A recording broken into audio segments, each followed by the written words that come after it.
we can sort that out another time. We can't do anything about it just yet. So all your weapons and shit you collect, it gets displayed here, and you can freely choose when you come here to change your daggers and swords on the fly. But you have to come to Monteriggioni to actually change gear and items. You can't do it from like a menu, unfortunately. So all your armored stuff, they all displayed on here.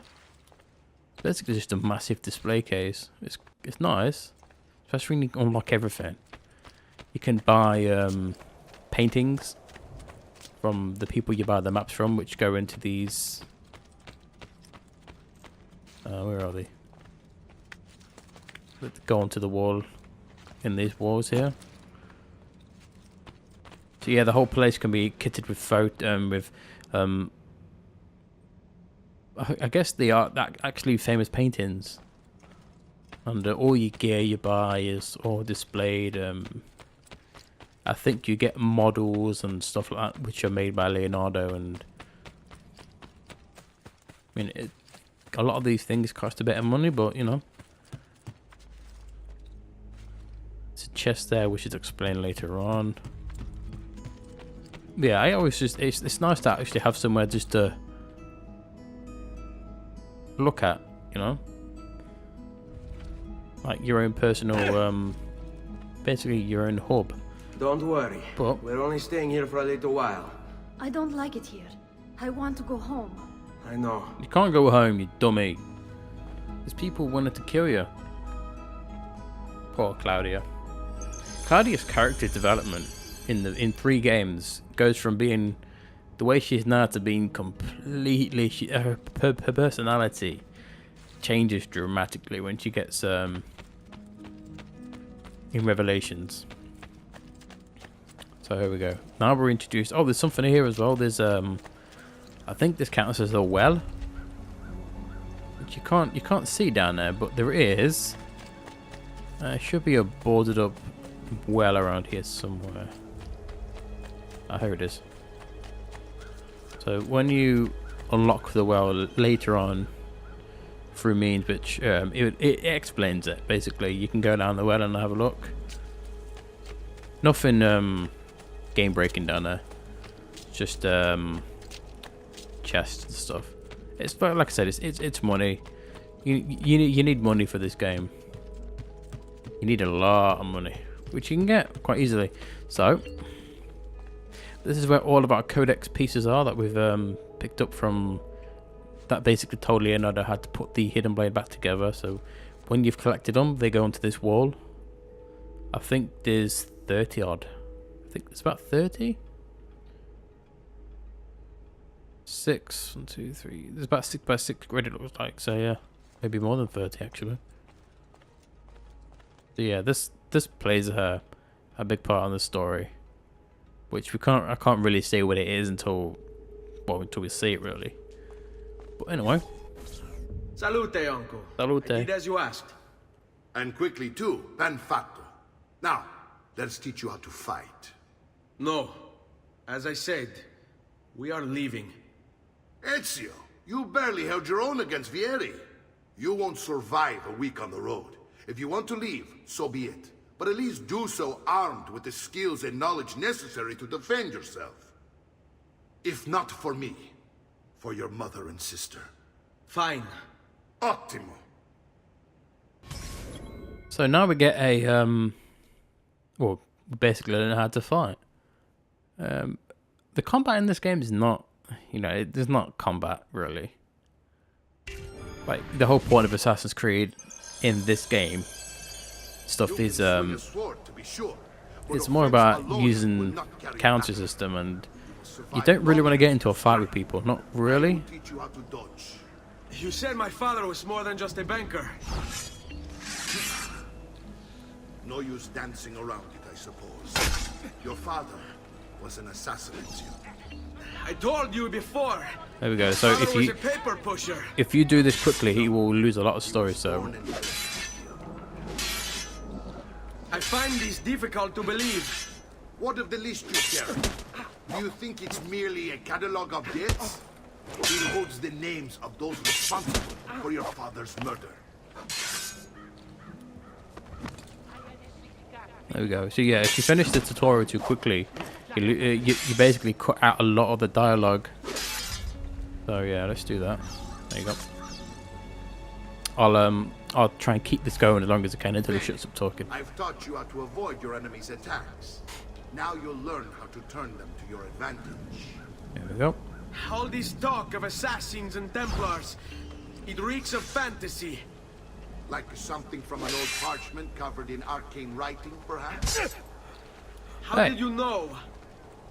You have your father's blade. I figured you have the codex page he was holding as well. Codex? A guide to the inner workings of the Order. Its origin, purpose, and techniques. Our creed, if you will. Your father believed the codex to be a powerful secret. Something that would change the world. Perhaps it's why they look for him. Assassins, Templars, Codex pages. This is a lot to take in. You need to open your mind, Ezio. Always remember, nothing is true, everything is permitted. Yeah, he said the main thing that the assassins kind of do. Easy. Nothing is true, everything is permitted.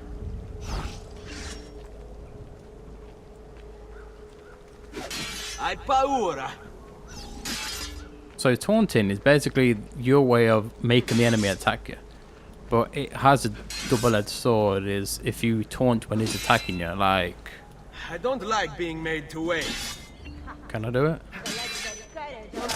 There, see, if you taunt, you can still get hit, which is demoralizing. You're making fine progress, Ezio. Today I'm going to teach you how to position yourself in battle. Where you stand and how you move can make all the difference. Don't think I haven't seen you picking apart my library. I trust you believe me now? Yes, my father was an assassin. But why the need for such secrecy? Are you familiar with the Templars? One of several knightly orders formed during the Crusades. History teaches they were disbanded nearly 200 years ago in France. Only they weren't. Merely pushed underground, where they continued their nefarious work. What work? The Templars seek dominion over man, and we, the assassins, are sworn to stand against them. Was Uberto one of them? Yes. And the other names on my father's list? Templars as well. That means Vieri. Just like his father, Francesco. Likely the entire Pazzi family. Hey, it would explain many things. I just shut up now, good. There you go. Escape skill's not really useful, to be honest. You get stabbed in the back a lot if you're running away from battle. Now we've got to beat up Mario.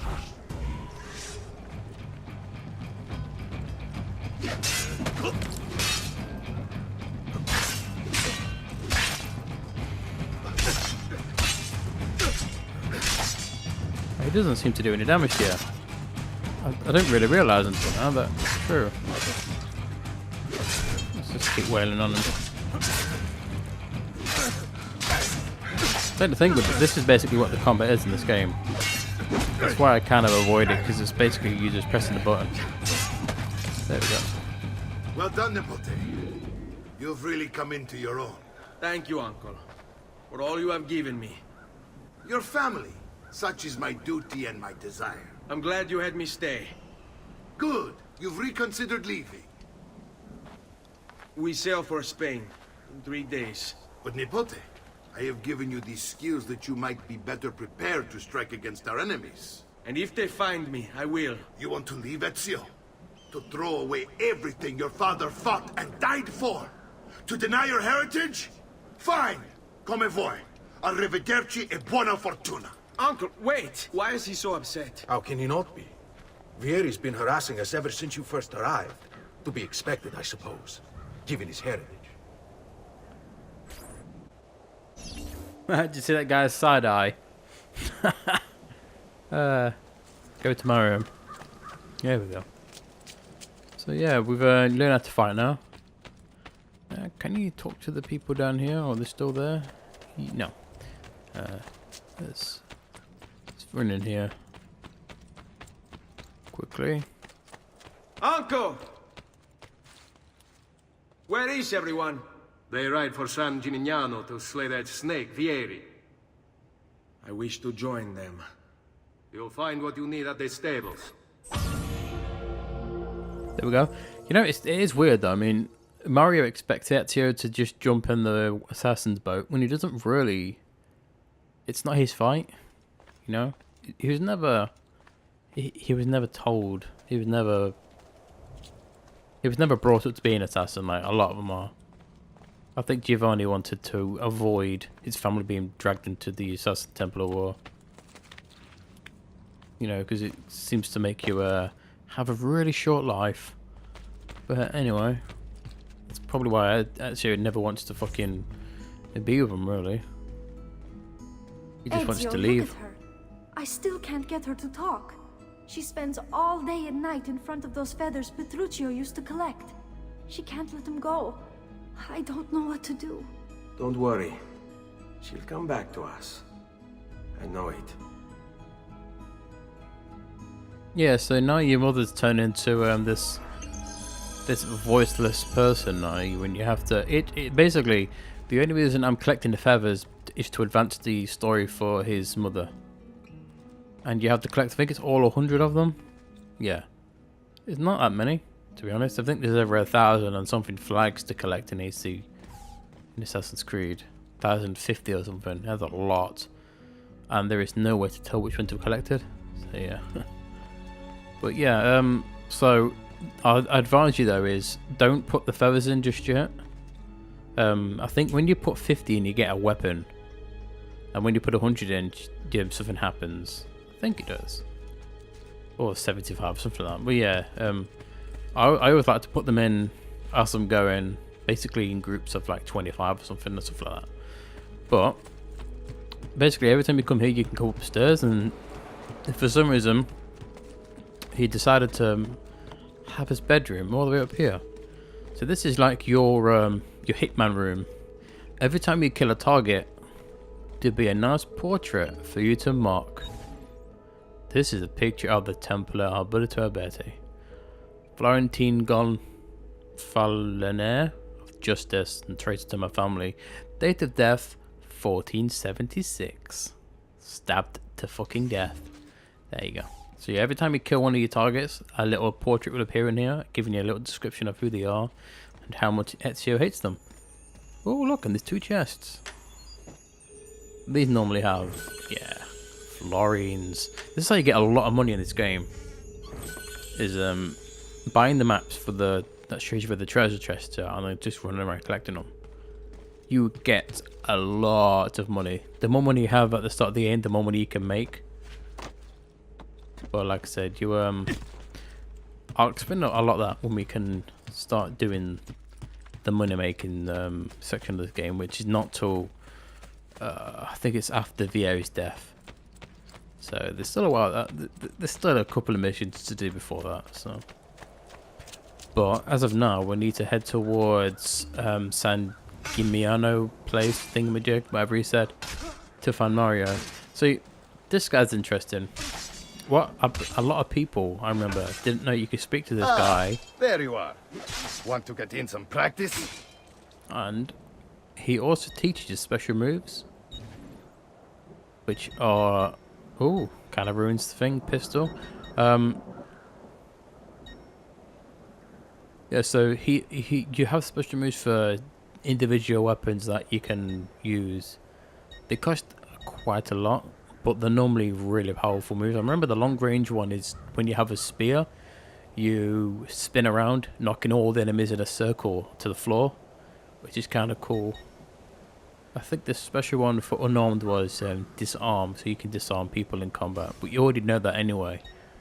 There's also, you can analyze stuff. It is, you can, if you're not confident in counter kill, you can just come out here and keep practicing over and over again until you get the timing right, which is kind of cool. I mean, all these are just basically free tutorials, but you have to come all the way to Monteriggioni. Yes, it's best we take a break. Just one of the only things that's kind of about it, but you know, it's not that bad. But the best way to get used to the countering is just to fight. It's always easier. You learn from your mistakes in this game. It's much easier to get into a fight, and then because each enemy type has a different attack pattern. Like one attacks fast, one attacks slow, and then you have to judge and you have to remember. And it gets to a point where it's almost muscle memory, where you'll know automatically which person fights, which is it's good. I mean, it's not hard. It's not like Unity's combat or Origins combat where you need to be, you know, quite on your toes and blocking and stuff. This one's more if you're not if you can't be bothered to fight, just equip your hidden blade and one shot everyone.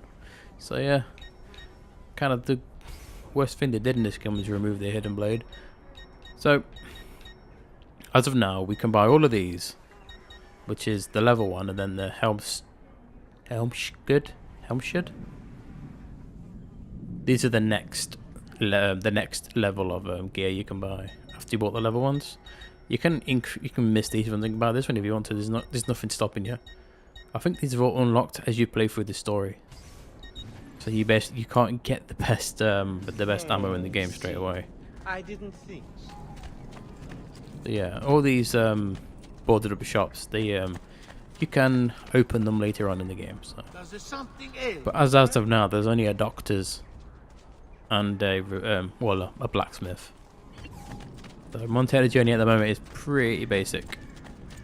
Like there is no paint seller, so you can't buy maps. You have to go to Florence and purchase maps if you want them, but you don't need them just yet.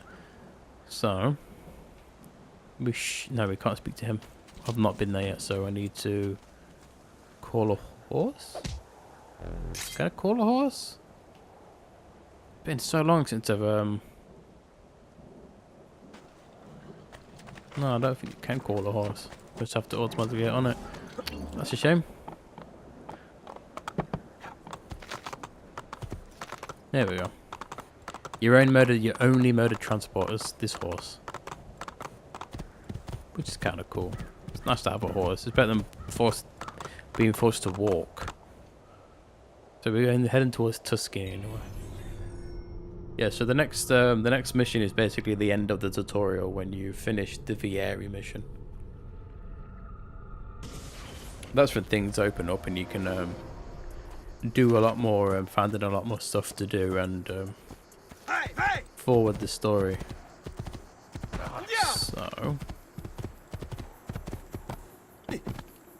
So Mario should be in this little villa up here, giving a speech like he normally does. This is basically where I got on my oversave, but I've collected everything in Florence, Monteriggioni and this area. So that, yeah, but I'm going to stop right here. And I'll load up my oversave, so yeah. It's been, I've got a lot done today, so it's kind of cool. I got more done than I thought I would. So we've already killed our first target, which is cool. We are heading towards destroying Vieri's spine, preferably with something to the throat. And yeah, which will be in the next videos. So join me then, and hopefully someone's found this interesting to watch. If not, it's fine. I don't mind. All I need is an excuse to play this game. And I have one, so yeah. And I'll be back very soon for the next episode. So yeah, thanks for watching, peeps, and have a lovely day. Bye bye.